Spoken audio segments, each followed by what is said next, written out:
Olá pessoal, tudo bem? Professor Alexandre Rocha, estaremos aí neste período trabalhando na disciplina de legislação societária e comercial. Essa é a nossa primeira aula, nosso primeiro encontro.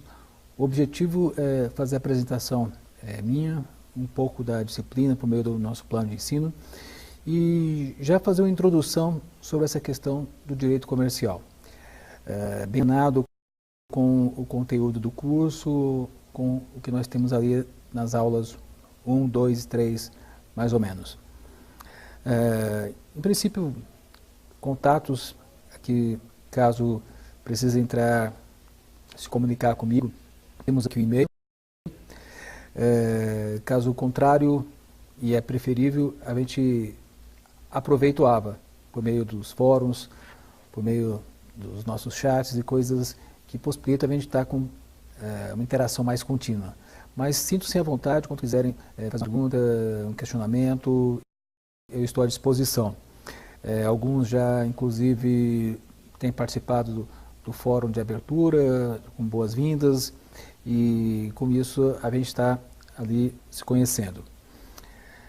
Nosso objetivo, então, mais uma vez eu repito, é apresentar aqui de forma ampla a ideia do plano de ensino, algumas orientações sobre o estudo da disciplina e, enfim, entrar nessa discussão sobre o direito comercial.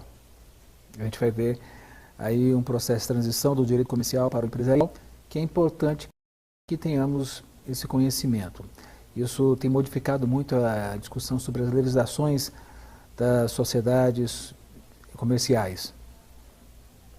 Bem, pessoal, então vamos aqui à ementa do curso, o que nós vamos abordar no decorrer desse período. Direito empresarial, empresário individual, empresa, registro de empresas, livros comerciais, sociedade por cotas de responsabilidade limitada e sociedades anônimas, defesa da concorrência, títulos de crédito, contratos mercantis, falência e concordata. É uma ementa bastante ampla, mas trata de aspectos muito particulares da legislação societária e comercial. E isso está mais especificado no conteúdo das aulas. Teremos aí 9 aulas e cada uma com um tópico desse ali aprofundando mais. Você pode observar a aula 1, que praticamente nós vamos aqui fazer uma introdução, é sobre o direito comercial. Aí depois temos a aula 2 com empresário e empresa, 3 sociedades empresariais, 4 sociedade limitada e sociedade anônima, 5 constituição da sociedade anônima, 6 defesa da concorrência, 7 contratos mercantis ou empresariais, 8 títulos de crédito e por fim 9 falência e recuperação de empresas. Então vejam que cada aula ela desenvolve ali o que foi tratado na ementa. Então aproveite essas aulas, faça a leitura, ali atenta, nós teremos aí fóruns para participação com questionamentos, com a possibilidade da gente ali trazer novas informações, além do que estão aqui, mas de antemão é um material bastante completo, já supre o conhecimento que nós temos de ter ali no geral sobre a legislação societária e comercial. Teremos aí formas de avaliação, prova presencial, participações em fóruns no AVA, nosso ambiente virtual, atividades supervisionadas fazem parte. Poderemos ter questionários que serão colocados ali de minha parte para que nós nos aprofundemos no conteúdo, mas em princípio essas atividades. Veja que as atividades do AVA, elas não, assim, têm um peso superior à da prova presencial. Entretanto, elas são tão importantes quanto a da presencial. E isso pelo fato de que continuamente nós vamos estar trabalhando ali. A dúvida pode surgir e a gente já ir tentando ali equacionar. Ao passo que na prova presencial é só um momento em que muitas vezes a gente não tem como ter aquele feedback. Então essa é a ideia do nosso plano de ensino. Nós temos aqui uma bibliografia que vocês podem ter acesso aí está no plano de ensino, e o material, repito, da nossa disciplina está muito específico, já abrange bem essa ideia da legislação societária e comercial. Esses livros aqui são apenas referências. Quem se interessar em estudar direito comercial vai encontrar uma referência muito frequente, que é do professor Fábio Ulloa Coelho, que tem diversos trabalhos nessa área. Nós vamos aqui trazer alguns questionamentos, apontamentos dele, que com certeza irá nos ajudar a conhecer essa temática. Esse plano de ensino, ele não é estático, pode ter certas mudanças, alterações, para que alcancemos melhor o fim da nossa disciplina. De toda forma, em caso de alteração, eu vou avisar previamente. E o plano de ensino que está postado, obviamente ali vou aprofundar mais alguns aspectos e vocês irão ficar sabendo, sobretudo em termos das avaliações dos fóruns. Então, como eu disse, a gente vai construindo ali no decorrer do nosso curso essas ferramentas para poder alcançar o melhor resultado do nosso curso. Bem, essa é a ideia do nosso plano de ensino. Esse é um plano de ensino que está até mais aberto, mas isso não quer dizer que a gente não tenha de segui-lo. Muito pelo contrário.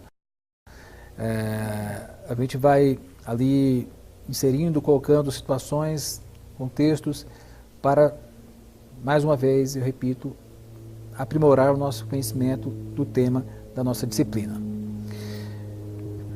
Bem, então vamos fazer uma introdução aqui sobre a temática da disciplina, sobre direito comercial.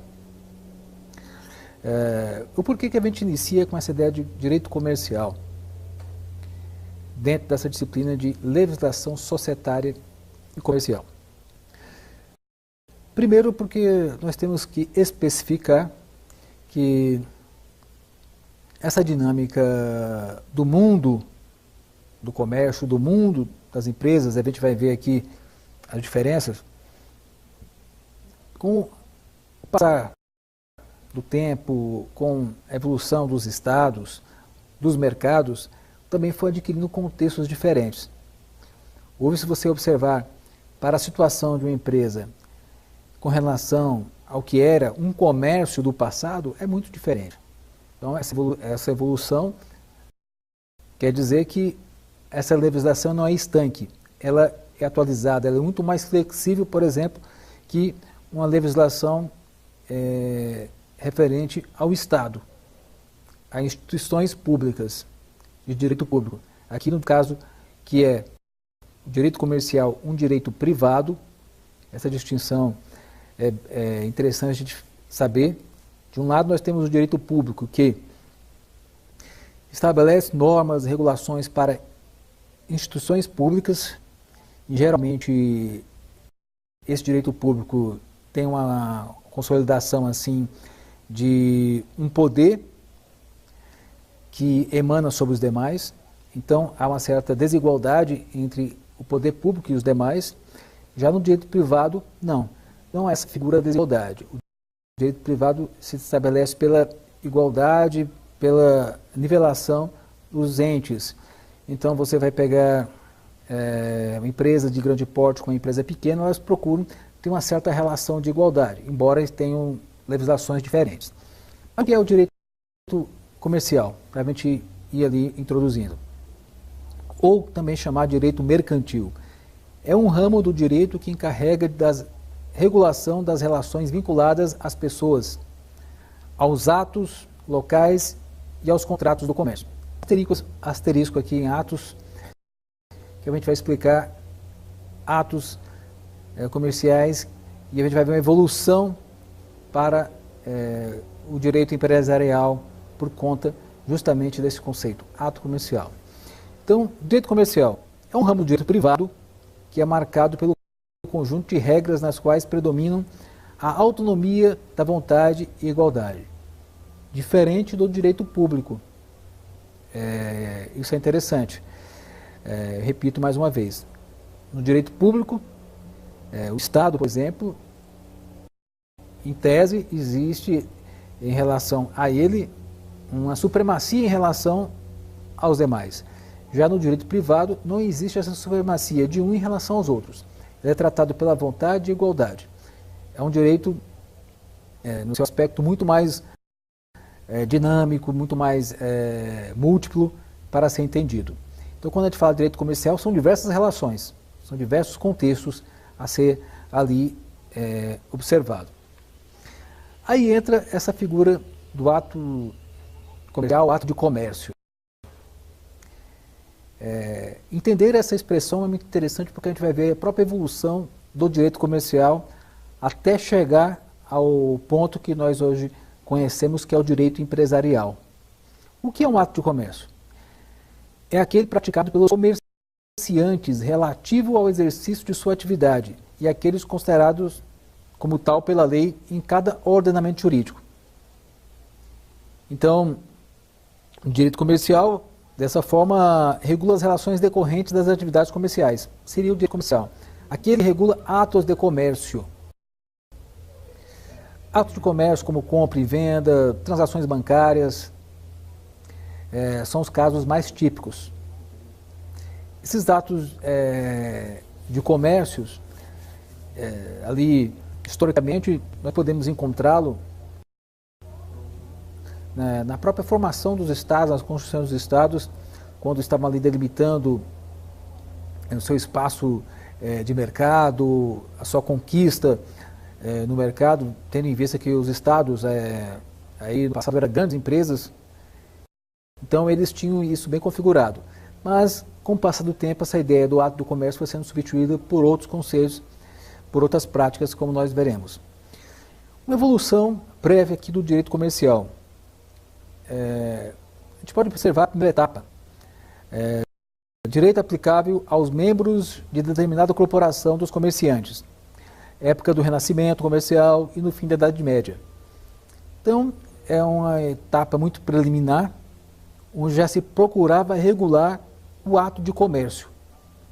Não era simplesmente o escambo de trocas de serviços, de produtos. Mas aqui já estava se pensando numa regulação desse processo de compra e venda, de transações entre pessoas, por exemplo, bancos. Então, já tinha essa configuração, nesse primeiro momento. A segunda etapa, já mais à frente, uma desconsideração das atividades típicas dos senhores feudais, com o advento do Código Comercial na França, fruto de uma ideologia liberal, evolução da francesa, como a gente conhece. Teoria dos atos do comércio, no Código Brasileiro, já em 1850, e o regulamento de 737 e 1850. Essa etapa já é mais codificada. Aqui, o direito comercial foi deixando, assim, gradativamente de ser um direito de um Estado, nas suas relações comerciais com outros Estados, por exemplo, para ser direito de situações de comércio mesmo entre pessoas, embora tivesse a tutela, a regulação do Estado, já era muito mais, vamos dizer assim, múltiplo, muito mais enraigado na sociedade. E aqui a gente pode ver essa forma de desvencilhar dos senhores feudais, aqueles que tinham o monopólio das terras, dos produtos, e para pensar já no próprio comércio em si, aqueles que vivem das transações comerciais. Essa é ali a marca que se deu, por exemplo, no século XIX, a segunda etapa do direito comercial.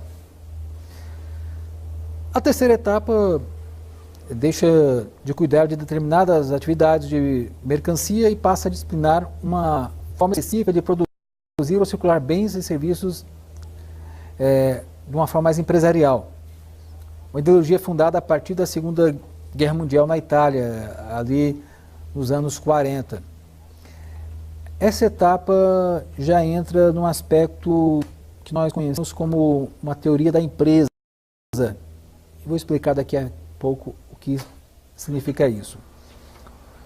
Mas, nesses três processos aqui, nessas três etapas, nós temos, de um lado, o embrião, uma forma de resgatar, ou desculpa, de normatizar a ideia das transações comerciais, um momento em que a ideia do comércio, lembre que, por exemplo, no século XVIII, a burguesia, os comerciantes já estavam ali pujantes, pressionando o Estado para poder ter mais influência no poder. Então, esse processo também teve reflexo na forma do que era o comércio. Era um poder que estava se construindo. E nos anos 40 do século passado, nós temos já ali uma concepção ainda precoce do surgimento da questão da empresa. Não é simplesmente o comércio, mas a empresa. E existe uma diferença que é interessante a gente trabalhar. O Brasil ele teve influências nesse processo aí mais recente da questão da empresa. Por exemplo, no Código de Defesa do Consumidor, nos anos 90, a Lei da Locação Predial Urbana 91, Lei de Registros de Empresas 94 e o Código Civil de 2002. Vale observar que em 1850 o Brasil criou um Código Comercial. Esse código tinha bastante ali, herança de um código napoleônico, lá da França, e criou essa estrutura. O Código Comercial, ele, assim por dizer, regularia os atos de comércio. As transações comerciais, especificamente as transações bancárias que tinham por fito o comércio. Essa ideia do comércio, desde a época do passado, a gente pode aqui observar aquela figura que vende, aquela figura que troca produtos por um valor, por uma causa específica. E em 1850 o Brasil teve esse código e ele vigorou, em parte, ainda nós temos esse código vigente, mas ele vigorou na plenitude até 2002. E depois daí, 2002, nós tivemos a reforma do Código Civil, que teve ali uma tentativa de conciliar o direito comercial com o direito civil, fazendo, já que os dois são direitos privados, uma unificação dos códigos, do Código Civil com o Código Comercial. Eu digo uma tentativa porque há aspectos que não foram abrangidos. A teoria, os especialistas que discutem isso têm observado que é preciso avançar a ideia do direito comercial no novo Código Civil. Mas foi um avanço significativo e é esse avanço que nós vamos tratar agora sobre essa vertente do direito, já não só do comércio, mas da empresa, a partir de 2002. Mas algumas fontes do direito comercial, para a gente ficar atento a essa discussão. Fontes é aquilo que dá origem à regulação, à normatização. De onde vem uma lei, por exemplo? Ela tem um fundamento. E é esse fundamento que é a fonte. Por exemplo, aqui, são formas pelas quais surgem as normas jurídicas de natureza comercial. Normas jurídicas de natureza comercial. Normas privadas. Elas surgiram da onde? E aqui nós temos fontes diretas ou primárias. Por exemplo, a própria legislação do Código Civil de 2002 é uma.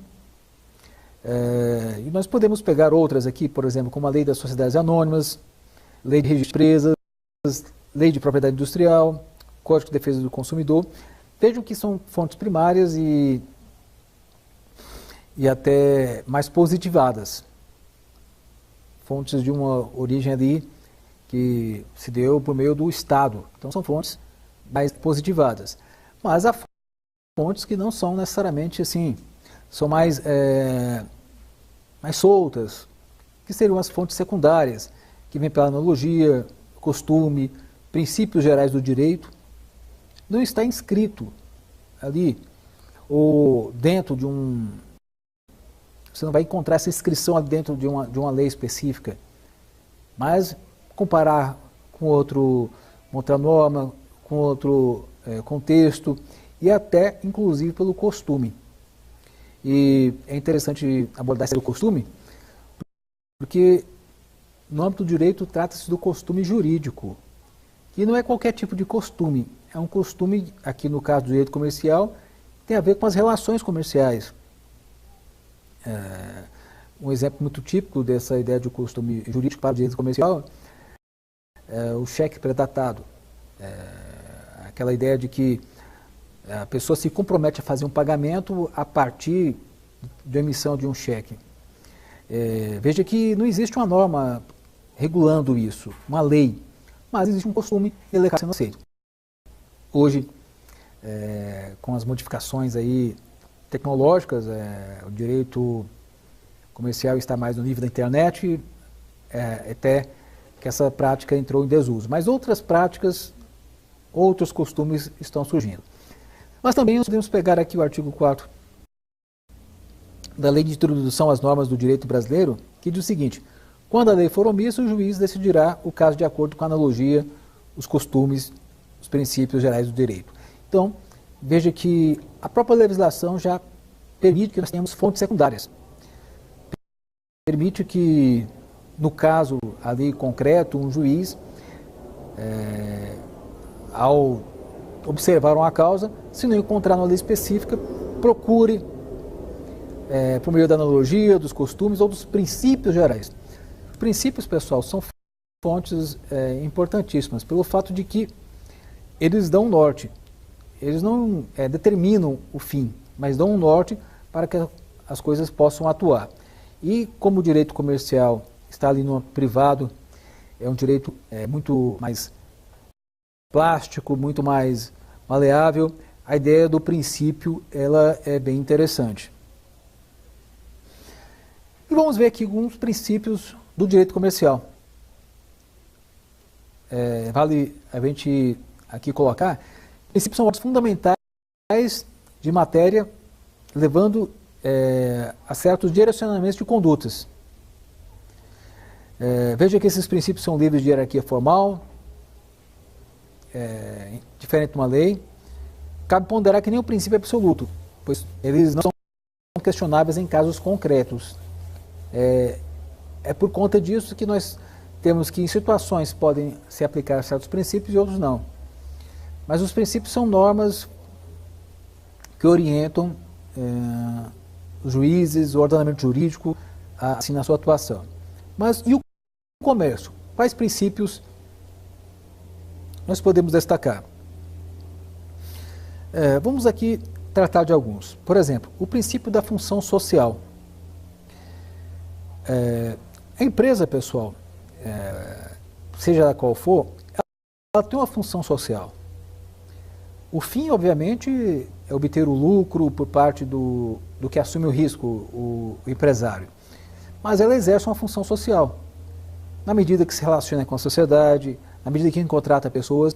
Então, esse princípio é algo que nós podemos ali colocar de forma simultânea com o da livre iniciativa e dos valores sociais do trabalho decorrente do princípio da função social. Isso a gente vai encontrar respaldo, por exemplo, na nossa Constituição Federal de 1988, no artigo 5º, no artigo 170, 82, 182, desculpa, e 186, por exemplo. Vocês irão encontrar esses princípios que são muito amplos, mas está ali escrito e tem validade. Vale destacar que essa ideia da livre iniciativa e dos valores sociais do trabalho está inscrito ali logo no princípio da nossa Constituição, eles têm esse mote de observar que, caso não tenha um caso concreto por meio de uma lei, e não se encontre respaldo para julgar alguma coisa, pode-se recorrer a esse princípio. Por exemplo, se uma lei não proíbe que se faça certa atividade empresarial,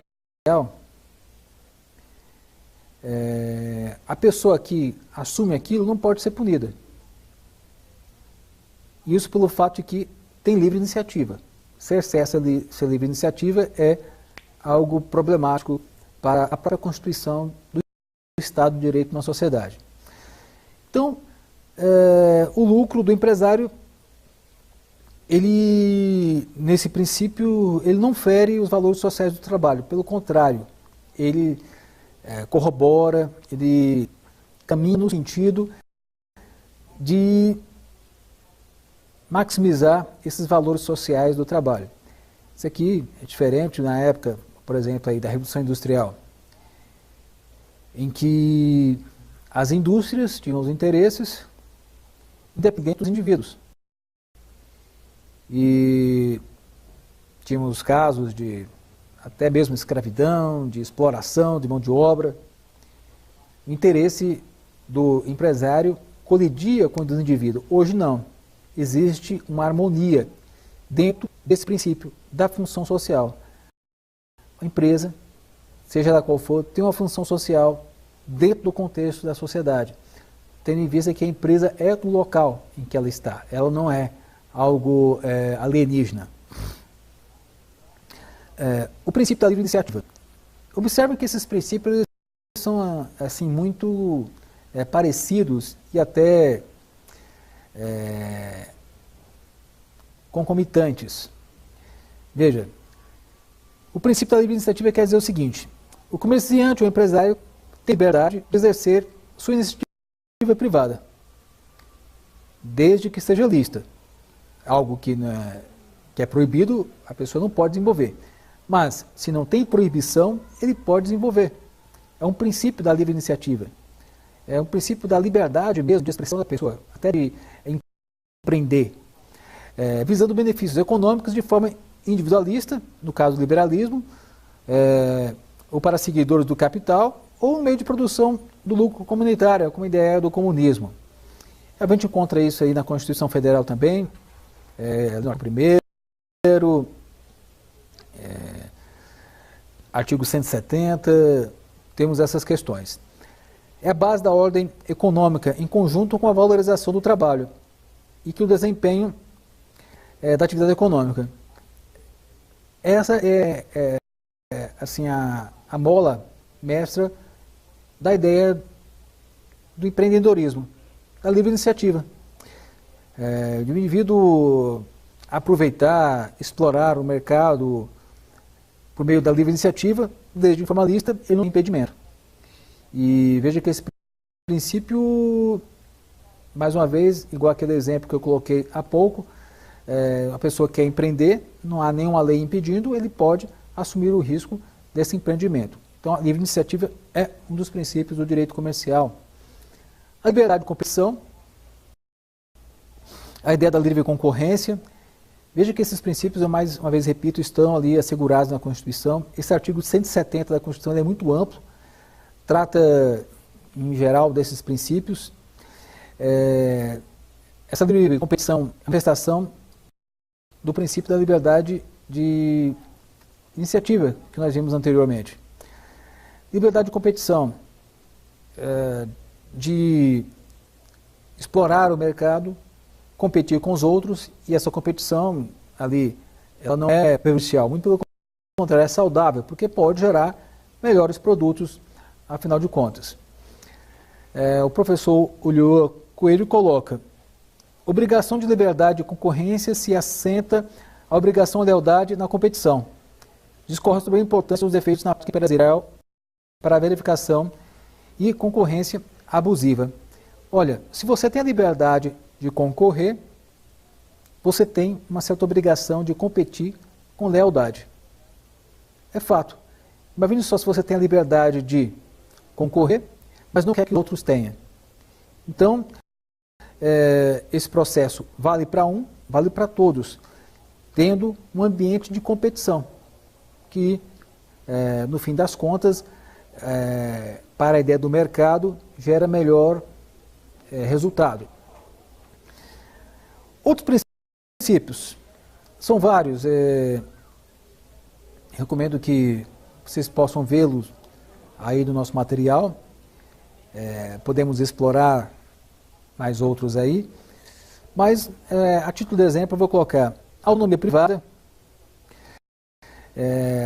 com relação aos particulares, ali desenvolver os seus atos que atendem seus interesses, preservação da empresa. A empresa, enquanto uma pessoa jurídica, ela tem certos direitos, garantias que são resguardados na Constituição. Veja que essa empresa, ao assumir uma personalidade, é como se fosse uma pessoa física, só que no seu aspecto jurídico. Então, ela tem certas garantias, certos direitos. Força obrigatória dos contratos, é muito mais comum nessa expressão em latim, pacta sunt servanda, quer dizer o quê? Que o que está pactuado, está ali dentro de um contrato, tem força de lei. Diferente do Estado que, por exemplo, existem leis para regular as coisas, muitas vezes no direito comercial nós temos contratos, e esses contratos têm força de lei para aquelas pessoas que estão ali pactuando. E vamos aí passar para uma transição do direito estritamente comercial para o direito empresarial. Essa discussão é própria, pessoal, do mundo de hoje. A ideia do direito empresarial, ela não é nova. Ela começou lá nos anos 40 do século passado, na Itália, com a teoria da empresa, ampliando o escopo da ideia do comércio. No Brasil, eu já disse, mas vou repetir, começou ali nos anos 2000, com a mudança do Código Civil. Mas, de uma forma prática, ela já vinha sendo executada nos tribunais, nos costumes que relacionam os negócios jurídicos. Então, o uso da expressão comercial, ele se consagrou no meio jurídico, meio acadêmico, meio dos profissionais. Ali desde a antiguidade até hoje se constitui como um ramo do direito privado. Só que a ideia do comércio, ela se tornou restrita para os dias de hoje. Os comércios que nós entendíamos no passado, hoje são muito mais dinâmicos. Então, a ideia da empresa veio ali renovar ou inovar a discussão sobre o comércio. Então, o direito comercial hoje, ele cuida das relações empresariais. E por isso tem sustentado que, diante dessa nova realidade, seria melhor usar a expressão direito empresarial. Então, nós vamos ter essa transição. Nós vamos ver, de um lado, o direito comercial, que é o que se constitui mais conhecido, mas vendo essa discussão inovadora sobre o direito empresarial, trazendo ali algumas dinâmicas a partir do Código Civil de 2002, algumas discussões sobre o estabelecimento de um código específico para o direito comercial. O professor Ulloa, que nós citamos, ele defende essa ideia. Nós temos um código de 1850, então veja que há uma defasagem, por certo, muito grande. Embora tenhamos ali a consolidação no Código Civil de 2002, algumas coisas ficaram de fora, tendo em vista a dinâmica que o comércio, as empresas e o mundo ganham hoje.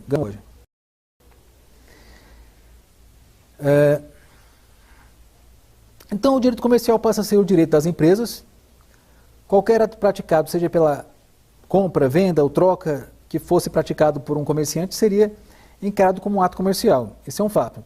Agora, torna-se ato de comércio isolado uma fase não funcional, dando-se importância a atos de exploração de uma empresa. Aí nós vamos transitar do mero ato comercial, que seria essa ideia de compra e venda, algumas transações bancárias, para algo muito mais específico e mais rico, que é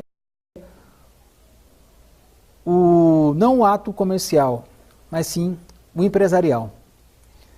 E empresarial aqui é muito mais amplo e mais atual, obviamente, para o nosso contexto.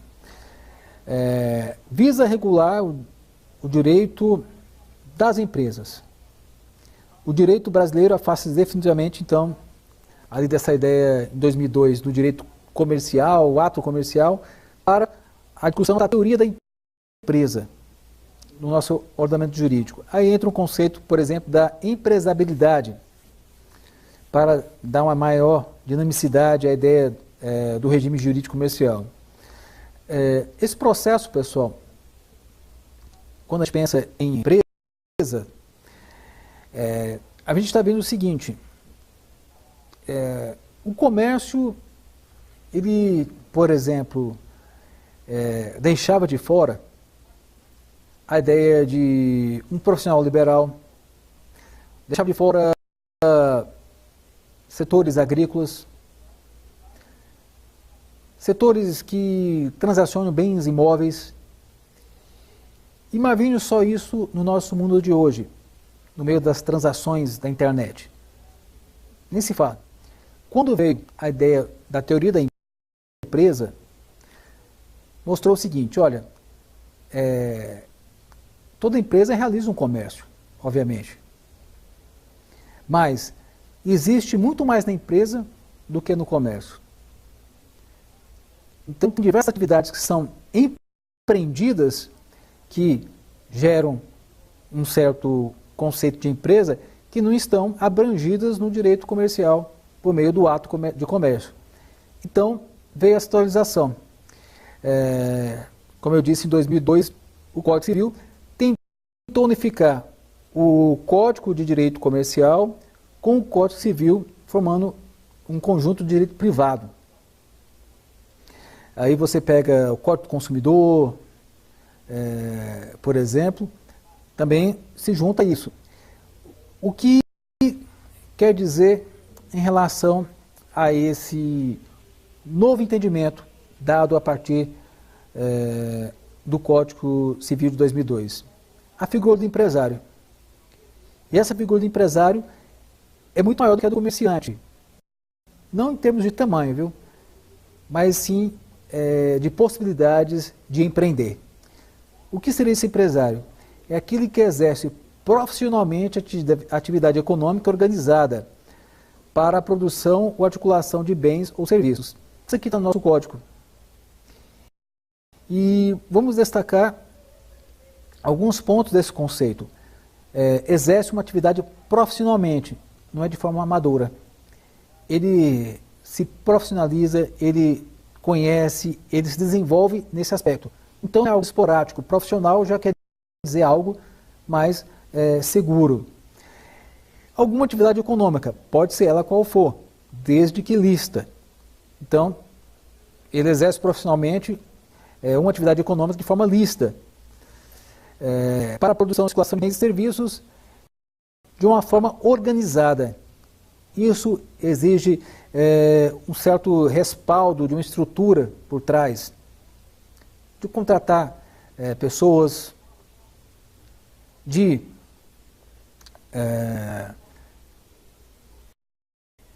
explorar a atividade econômica de forma sistematizada, organizada. Aí aqui, pessoal, você pode pensar do empresário enquanto uma figura muito mais ampla do que o comerciante. Né? A época, o fulano, o seu José, que tinha um comércio, que era o comerciante. Mas se hoje em dia esse mesmo senhor José tiver um comércio ali que exerce de forma profissional, explorando uma atividade econômica de forma organizada, contratando pessoas, tendo ali controle da sua atividade, por meio de livros, por meio de legislações, regulações, pagando impostos, é um empresário. é o empresário. Não é o tamanho que vai dimensionar o empresário, não é o tamanho da empresa que vai dimensionar o empresário, mas sim essas características, de ser sistematicamente ali, organizada, profissional, explorando a atividade econômica, seja de bem ou serviço. Aí você pode ampliar para atividades agrícolas, para, por exemplo, profissionais liberais. Um advogado, um médico, um dentista, se ele exerce atividade sozinho,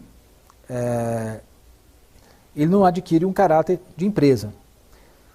Todavia, se, por exemplo, um advogado tem um escritório, e naquele escritório ele contrata pessoas, ele, além da atividade fim do seu escritório, que é a prestação de um serviço no âmbito do direito jurisdicional, ele tem que se envolver com os aspectos de uma organização de empresa. Aí seria uma atividade empresarial. Um grande escritório de advocacia acaba se configurando na empresa. Você vai encontrar ali com o CNPJ, esse registro de pessoa jurídica. Assim, pode ser um médico, pode ser um dentista, pode ser um profissional liberal qualquer que exerça essa atividade. Então nós passamos do ato de comércio para a teoria da empresa. O ato de comércio próprio aí do nosso Código Comercial antigo regulava relações muito limitadas.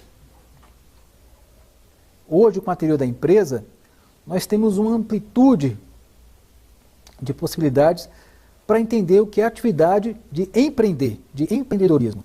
Então, a teoria da empresa faz com que o direito comercial não se ocupe apenas de alguns atos, mas como uma forma específica de exercer uma atividade econômica, a forma empresarial.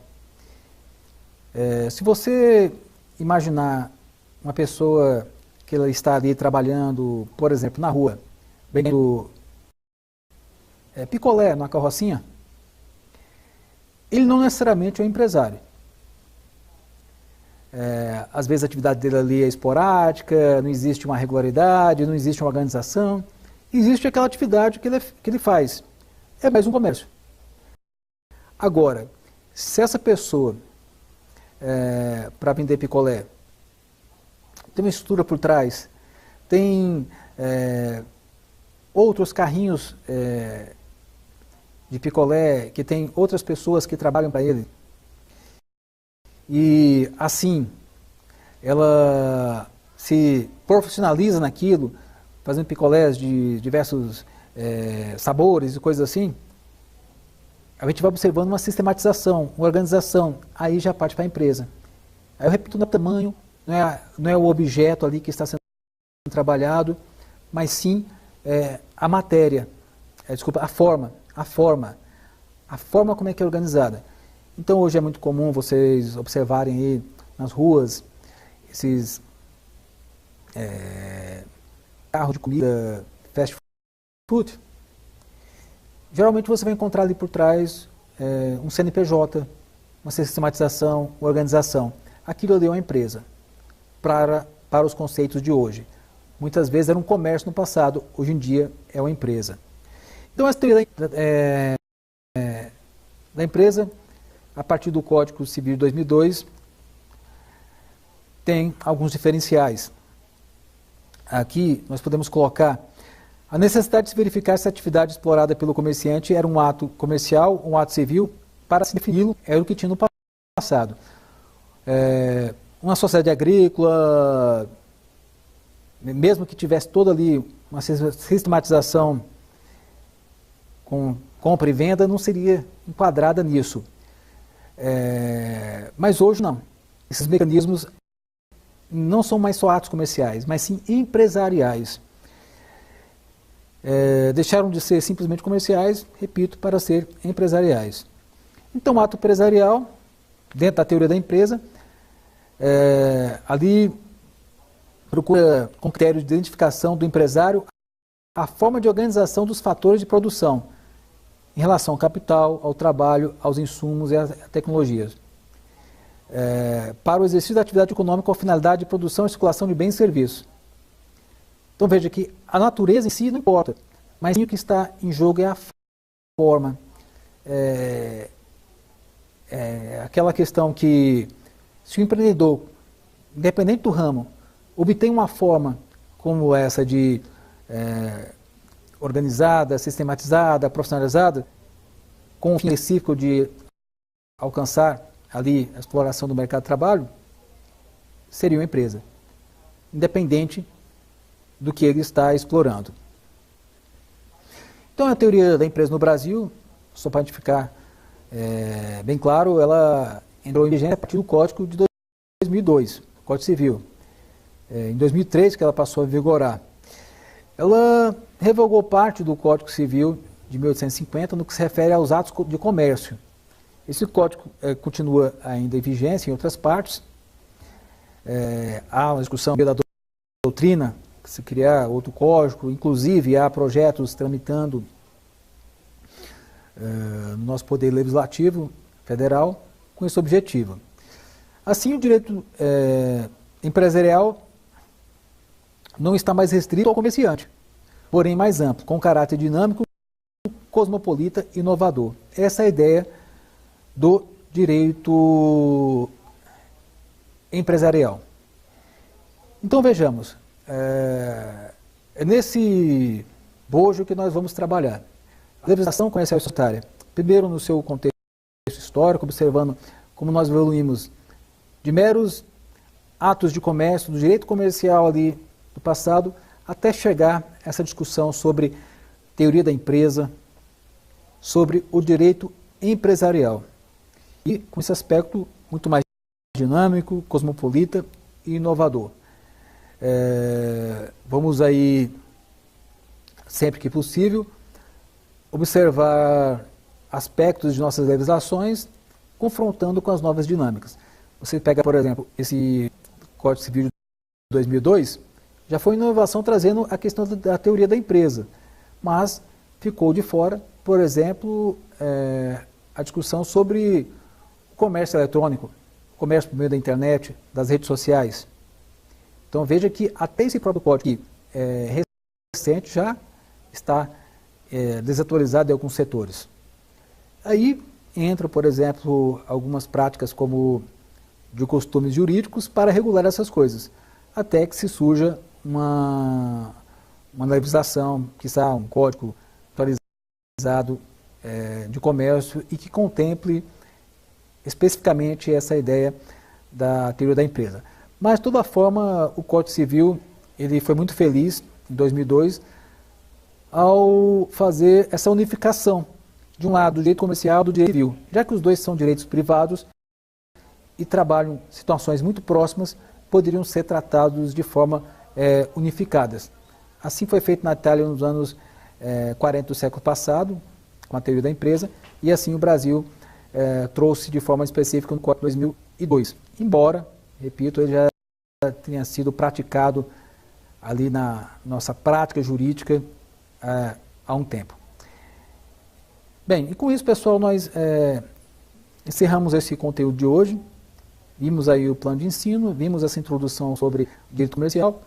Estou à disposição para dúvidas, sugestões e qualquer esclarecimento que porventura precisem.